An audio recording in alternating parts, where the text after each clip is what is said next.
guess what we're here for tonight? I'm dressed as a witch, that's a hint. So we're going to talk about Halloween.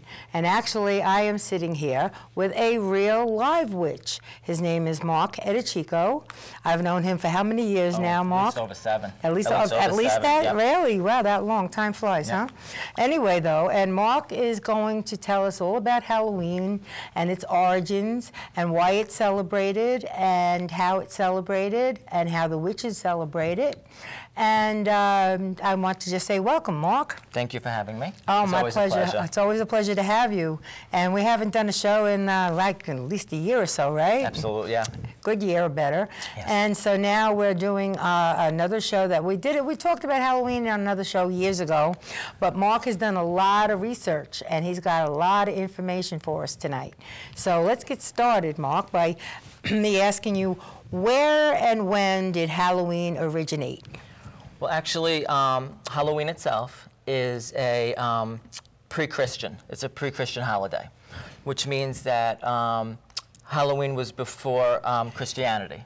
Okay, so then it's more than 2,000 years old. It's more than 2,000 years old. And actually, the witches, we call it Samhain. And Samhain basically is the time of year where the veil between the worlds are very thin.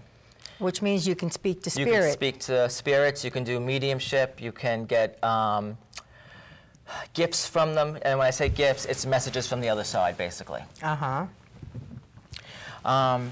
It's a time to actually dress up, have some fun. As witches, what we do is we dress up in things that we want to project for the new year. Because actually Samhain is the witch's new year. Right. The year is basically broken up into 2 equal parts. It's summer and winter. Halloween, which is the 31st, is considered, we're going into now the winter months. So we project positive things that we would like to bring into our lives, but we always honor our ancestors. That's the most important thing, because if not for them, we wouldn't be here. Exactly. And those are the spirit world. The spirit's what we connect with. So within the spirit world, when we talk to them and we do mediumship with them, they can give us hints about our lives and we can draw in information that we need. The veil is so thin, so we can do this work at that time. Well, you can also, so the veil is so thin also that if you, like if you're, will it come through in any kind of divination then that you're trying to accomplish, such as crystal ball reading? You have a crystal ball here. You have one of those, that black mirror. The black mirror is it's actually a scrying mirror. Right, they call it, so that's the kind of mirror that Nostradamus was using when he was doing all his predictions. Absolutely. What you do with the scrying mirror is you basically have a dark room, okay, and you have one candle that you'll light behind you. So there's no other light around you. It's just the flickering of the candle behind you, so you could see the images. And what you're going to do is you're going to almost go into a trance-like state where you kind of lower your brain waves and you look into the black mirror. Black is the reflection. Black is going to show us. It's going to draw in, because black is a combination of every color. So black's going to draw in from the spirit world. You'll start to see symbols. Divination is all about symbolism. It's what we see. Even tarot cards. Tarot cards, it's a 78 card deck, and in every situation, every psychic can see something different. So the meaning of a card might mean something different to me than it does to you. It's how we interpret it. Really? And even when I do my readings, I tell people all the time, work with me, because I'm getting symbols, I'm seeing things in my head. These are just tools. These are just tools for our brain to kind of kick into gear and see exactly what needs to be seen. So if I'm working with you and I may see, let's say, a pink rose, it can mean something different to me than you. So I'll present that to you and I'll say, I'm seeing a pink rose. And I might say, well, that might mean friendship or something. Exactly. Or it could be a relative that you had that a pink rose symbolizes something very important to them. Or maybe they grew pink roses Absolutely. or something. Right. And it'll click in your head. So these are tools. The crystal ball, again, this is clear quartz. Clear quartz is basically, when we look into this, we'll start to see images. we'll start to see symbolism. And these just reflect light. They bring in light, and it kind of triggers our third eye. It triggers our third eye to see different things. You ever put the crystal ball on top of the mirror and see what happens? Yeah, right. I never tried it, but it's interesting. I don't know, it just came to me. Yeah. I like sometimes to use a combination of different tools. I like sometimes to use my tarot cards along with runes, especially on Samhain, because that's when not only a witch's energy is the most powerful, but psychics as well, and muggles. You know, muggles is, you ever see Harry Potter? They called non-magical people muggles. Oh, yeah. And I say everybody's magical anyway. Some people just don't know it. Some people just don't want to develop it. But I say anyone can do this. We're all born psychic. And to get back on track, what I was talking about, tarot cards, sometimes what I'll do is I'll pull a couple of runes on the side just to validate for me that what I'm doing is right. Or that the cards and the runes are in agreement. Yep. Because again, it's interpretation of what I'm seeing and what I'm feeling. I'm always continuously learning. Every day. We all are. Absolutely. Yes. We don't stop learning ever. And what I'm picking up on lately too is I'm feeling the energy of spirits. And I'm actually, I would say the last 30 readings that I've done, we've been getting messages from the other side. And sometimes I'll sit there and I'll say, okay, should I say this? And it's, knock on wood, everything is coming out correctly. Now, I've been seeing spirits since I'm 4 years old. The thing is, I've never done mediumship professionally because it always took something out of me. With the tarot cards, I'm always able to get my energy back, but with mediumship readings, it's tough because you're working one-on-one with somebody else's soul. You think that's the same for every medium? I do. Yeah? I really do. But now my readings are actually being more generated that way. And I almost feel like my mother's energy is gearing me towards that because we always do something different. And I'm starting to, like, do you ever hear of automatic writing? Yes, of course. Because now, as I'm doing my readings, I'm writing. I did a show about that too a long time ago, yeah. Because you sit there and you're in a very relaxed state, you have a pen or pencil, and paper, and all of a sudden your hand just starts going. Yep. And you have no control over it or no thought of what's going on to the page, and then you look down and there's a message there. Yeah, absolutely. Right. So I believe everybody has this ability and everybody has this talent. It's just sometimes some people have to fine-tune it and develop it. And what a better time than Samhain, Halloween, to do this. Oh, sure. You know, it's because the veil is so thin. There's 2 times a year that the veil is thin. It's May 1st. May 1st. Which we consider Beltane. Oh. And that's a night where the fairies come alive. And when I say fairies, I just mean lights of energy. Some people believe in angels. Yeah. Some people believe in fairies. To me, it's just all light energy. And on that particular night, May 1st, I feel the veil is very thin. We can communicate with our ancestors, but also on Samhain too. It's 2 equal parts. It's summer and winter. Oh, really? Now, I didn't know about May 1st. And May 1st, with they say the maypole, which is used the maypole as well. Well, it's a Russian holiday. Yep. It's all about rebirth. Right. Well, it's spring and all that stuff. Yeah, I understand. So getting back to the origin of Halloween, though, why was it started? Because, I mean, now it marks a new year, and it was started over 2,000 years ago before Christianity. And these people, at that point in time, were they dressing up in costumes and going around and asking for whatever was their sweets in those days or whatever? Well, the whole thing was that on October 31st, back when paganism was very strong, people were very superstitious. And they believed if they dressed in costume, that the evil spirits would not recognize them and wouldn't hurt them. Right. You know, in this day and age. Especially if you look scary. Exactly. So they would dress up in horrific costumes, and it would keep the evil spirits at bay. You know, it's 2012. Yeah. You know, we don't have that superstition as much right now. No, no. You know? And that was the same reason for the jack-o'-lantern. Absolutely. To hollow out a pumpkin and put a candle inside. That was supposed to scare off evil spirits. It was supposed to scare away evil spirits, and actually it originated with gourds and squashes first. Oh, yeah? And then the jack-o'-lantern came. Wow. So, you know. Everything just evolves. Exactly. You know, Right. with religion and culture, everything changes. Yes. But in the same respect, I feel it stays the same. It has that old world feel to it. And if you look, Halloween is the second largest holiday besides Christmas. It's true. You know, it's true. people want to dress up. People want to have one night of fun. Yeah. Where you can get rid of all your taboos. And you could be uninhibited and just dress up and have fun and almost have a mask on of someone else. And I don't mean literally put a mask on, but put a different face on. Right. Because how magical and how cool is that?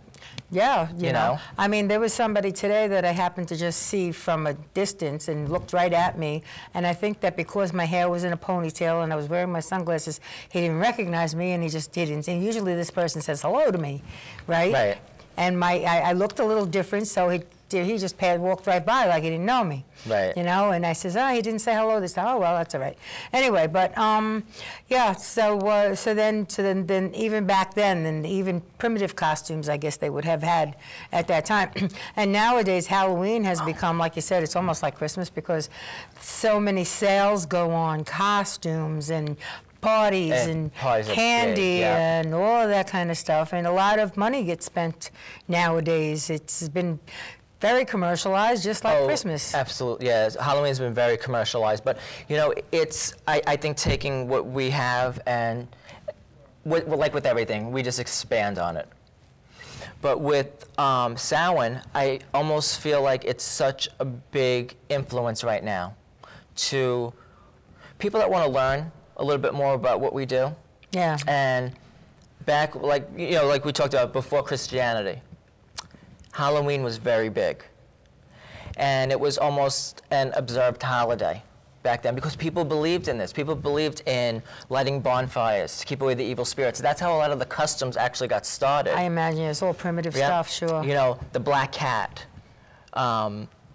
the bats. What does the black cat symbolize? Something good or something? Well, again, too, with superstitions. People think, you know, if a black cat crosses your path, you're going to be cursed, or you'll have 7 years of bad luck. Totally not true. A black cat... Sit down, breaking a mirror, it's not going to... No, exactly. A cat is just a familiar, and what that means is a cat used to work with the witches, and they still do, but a cat can actually go between the worlds. And when I say that, I almost mean like when we cast a circle, when witches cast a circle, a cat can go in and out of the circle without breaking it. Well, a human, if we were to go outside of the circle, we would break it. So cats can actually travel in and out. Cats are always in an alpha state. Cats are always psychic. They see things. Wow, that's amazing. Yep. That's amazing. I know that during the, I think it was the Middle Ages, where they used to kill off the cats because they thought that they were evil. Yep. And then the next thing you know, we were plagued by the plague. And it was because the cats were not keeping the rodent population in check. Yep.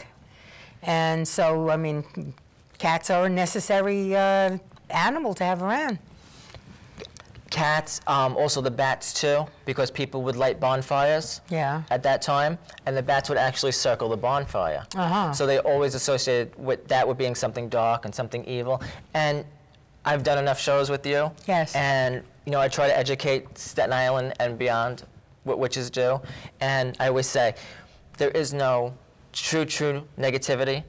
It's usually within the individual. So when people ask, are you a good witch or a bad witch, to me, You always say there's no such thing as a bad witch. You know, it depends on the person, because there could be a good Christian and a bad Christian. True. You know, it's depending on the person. Oh yeah, it always absolutely. depends on the person. There are evil people. There are people that are good, and then there are those that are in between. Yep. So wherever you go, whatever nationality, religion, whatever, there's always good and bad. Exactly. You know, it's always that. So I don't like to use the word negative all the time. Right. You know, it's just an incorrectness, I'll say, incorrectness of a person or a situation, which we'll try to neutralize. But, you know, I do feel that we can also use this time of year to, like I said, get messages from the other side, but I strongly suggest do not use a Ouija board. No, I got rid of mine. Yep. I got rid of it. I told somebody that that would know what to do with it. Get rid of it, destroy it, whatever you're going to do with it. I don't want it in my house anymore. And I used it on quite a few occasions, and thank God with no ill effects. Right. The Ouija board. But it could bring on very bad things. It opens portals. Yeah. It does work. It's weird too because, you know, people think because it has like almost like a Monopoly kind of look, and you can buy it. Now you can even buy it in drugstore. Really? Because I know you could, it's a Parker Brothers supposedly game. Exactly. That you could get in a toy store. Yep. Now they have it in local drugstores, so they're still really pushing those things, They're pushing them, and they open portals. And if you don't know what you're doing, you can open up a portal and leave something behind that you don't want in the house. For things to come in. Exactly. Yeah. I remember when I was younger, I have actually an Italian heritage, Italian background, and I remember seeing my mom and my aunts doing some sort, they were saying something in Italian, and they had a three-legged table, and the table would actually move. Wow. And they would do it every Halloween. And how would the table move? It had three legs on it, you know, like a three-legged table. Right, would it like walk or something? It would actually go towards a specific person. And I remember to this day, I mean, to me it was amazing. It was something I was, you know, brought up around. Somebody else would think it's weird. Right, but this is something you grew up knowing. So it was, you know, second nature to me. Right. And these are customs that I still do. So these are things that I still do. Table? We kept the table. So even after my mom passed, we still have the table. Yeah, do you keep it at the shop? We don't keep it at the shop, we keep it at the house. Oh, I see. Because even with the shop too, a lot of people come in, which means a lot of energy comes into the shop. So having crystals and having my own tarot cards and my tools, everything has to be continuously cleansed. Right. Either with white sage or frankincense and myrrh.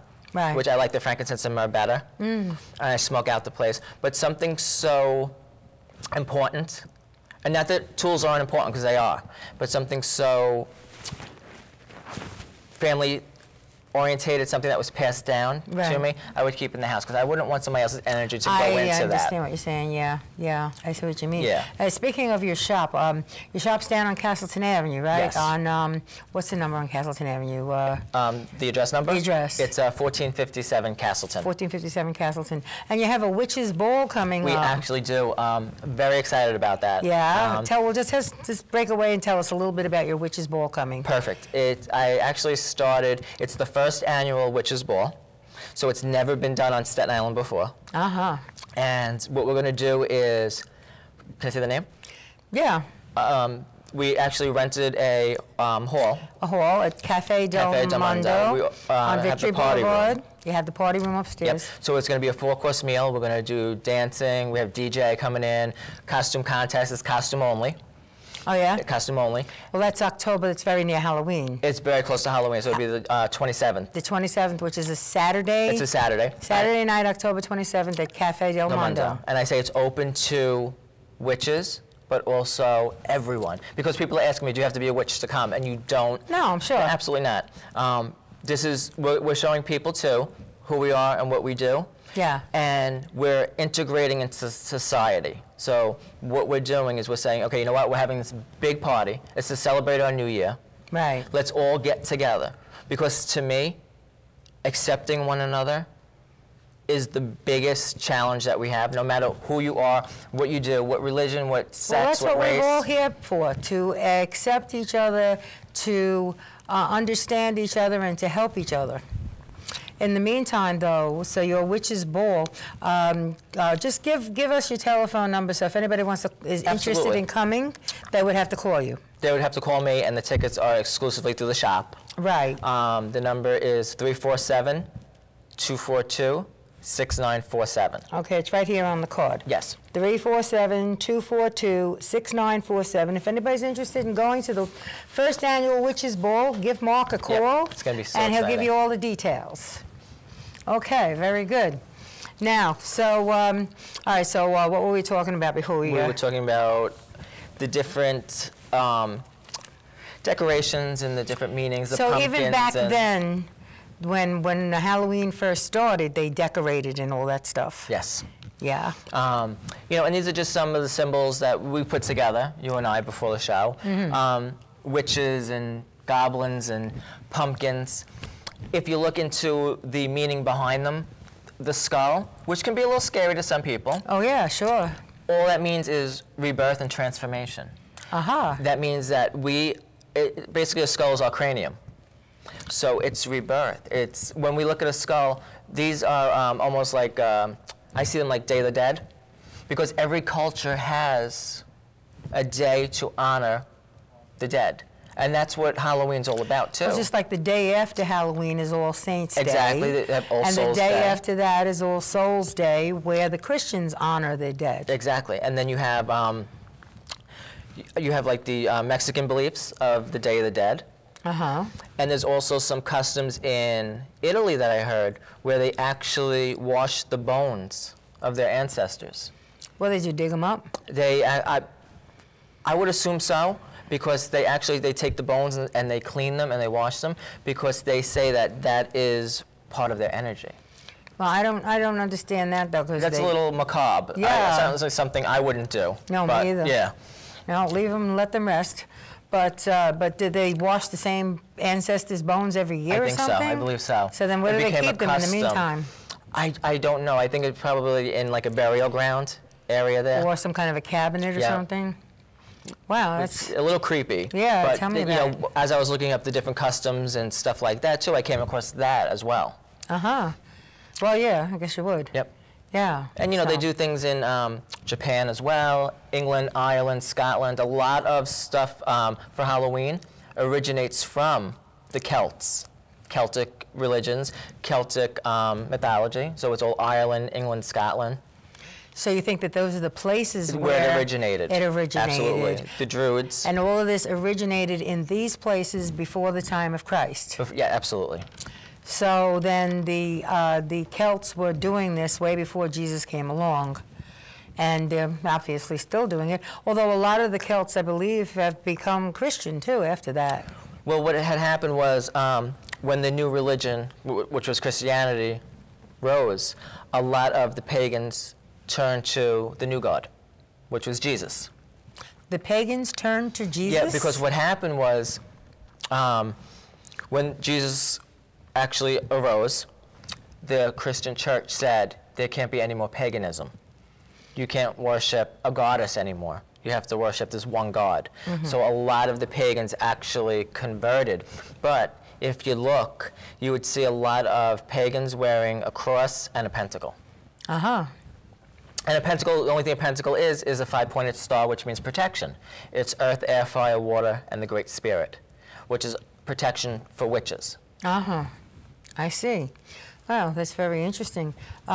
So then so I know that the Christians, I mean the holly wreath and the Christmas tree and even decorations the Christians took that stuff, those ideas from the pagans. Paganism. And we use these things up to this day. But actually, it started with the pagans. A lot of customs, even the wedding band. Really? Was a pagan symbol because it's a circle. Right. And the circle to witches was it never ends. Life never ends. It just keeps going around and around. And that's why we believe in reincarnation as well. Right. To witches, and these are different traditions now, so don't hold me to it because there's also different traditions in witchcraft. Okay. But to the tradition that I practice and Richie practices is that we believe that the souls who passed during the year actually go into the light on Halloween. So your soul actually passes to the other world on Halloween. That's why the night is so big and the night is so magical. Really? And it's filled with, it's life and death, and it's excitement. When people hear the word death, they get scared because they think it's final. Yeah, yeah. And it's not. It's just going from this plane To another. until the next plane. Right. You know, and as witches and psychics, we're able to understand it a little bit more. Yeah. And maybe spread the word a little bit more and help people, even with the grieving process. Yes. Because so many people are grieving, and I read for a lot of people. And, you know, their mom or their dad could have passed away, or their lover could have passed away 10 years ago, and they're still grieving and not over it. Right. So as a spiritual counselor, too, we try to, and I know it's off topic, but we try to help in that respect, too. Of course. You know, with Samhain and Halloween being the busiest season for witches, because everybody wants to know as well what's going to happen Next year. for the next year. Right. You know, even though it's not other religions' New Year's, it's our New Year's, it's still coming to the end of the year. You know, the day after is November, so you only have November and December, and then we have a new year. So it's exciting to find out what's going to happen. Excuse me. Yes, that's true. So then, all right, so now let's get into modern times. We still do all of these things that were done 2,000 years ago. Yep. And now even like little children get involved. Oh, yeah. Did this happen 2,000 years ago also, that the little children were involved in all this? Well, what happened was, it was really, to me, I feel it was more of the adults, because what the Druids and the magicians were to do was they would always ensure that the new year would be prosperous and that the cattle would be healthy and people would be healthy. So you left it almost up to the shaman kind of energy. Uh-huh. But nowadays, it's become a children's holiday because, again, so it's a time to dress up. It's almost like living a fairy tale, because you could be anything and anyone that you want. Well, I grew up celebrating Halloween. My mother and father, you know, we celebrated it. We used to have, when I was a kid, they had what they called a ragamuffin parade, and it went down to Richmond Terrace, where they gave prizes out for costumes and everything. And my mother used to make costumes for my sister and I. Excuse me. Unfortunately, when I was growing up, every other Halloween I was sick. Oh. And I had to stay home. And my sister had to go out trick-or-treating, and when she came back, she had to split her candy with me. But what are you going to do? She didn't mind, though, you know? She was pretty good about it. She was good about it. She was just glad she was out there getting it, you know? Because it's a night, like I said, it's a night of fun. You know, it's a night where if you want to be a fairy princess, you can. You can. You know, in this day and age when there's so much going on with bullying and people just not feeling good about themselves and not having self-esteem and self-confidence, dress up. And this is another way to do this as well, because Halloween, you want to project something good into your life and something you want to be. So if you want to be beautiful and you're female or you're male, you know, whatever. Yeah, you can dress up as a fairy or a princess. You know, put lots of makeup and glitter on, and because that will reflect. If you want money, you can actually take fake money and pin it to your clothes. Oh, yeah. Yeah. Just like that commercial with the guy on the motorcycle, and he's all got money all over the place. Yep, because that will help attract. You know, if you want to be strong, you could be a bear. Just the main thing, as I always say about Samhain and Halloween, is use your imagination. Because that one night, too, it's all about imagination. It's all about fun. And whatever you feel is right and correct, you can manifest that. You can bring that into your life. Yeah. It's such a powerful